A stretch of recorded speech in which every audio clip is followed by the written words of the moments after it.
Du skal komme til Struer Kirke, fordi vi har et rigtig godt kollegialt fællesskab. Vi håber på, at du søger stillingen som præst her ved Struer Kirke, og du bliver en del af et team, hvor vi er 3 præster om at dække hele spektret fra vugge til grav.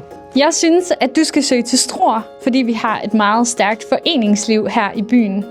Blandt andet med FDF, som kirken godt kan lide at samarbejde med. Vi er gode til at have forgreninger ud til selve byen og ligesom være en del af det.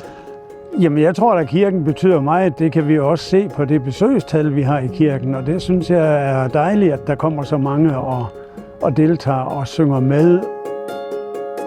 Vi flyttede jo hertil, fordi vi havde et netværk her, som kun er vokset. Så har vi begge to også en tilknytning til kirken. Det var oplagt at prøve at mærke det.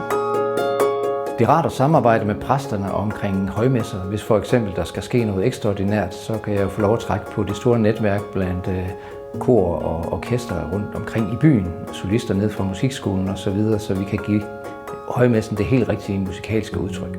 Og vi er et godt team, og det her handler om, at du får mulighed for at byde ind med det, som du brænder for, og som du er allerbedst til.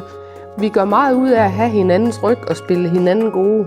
Så velkommen på holdet. Søg til Struer Kirke, eller i hvert fald tjek ind på vores hjemmeside og læs om stillingen.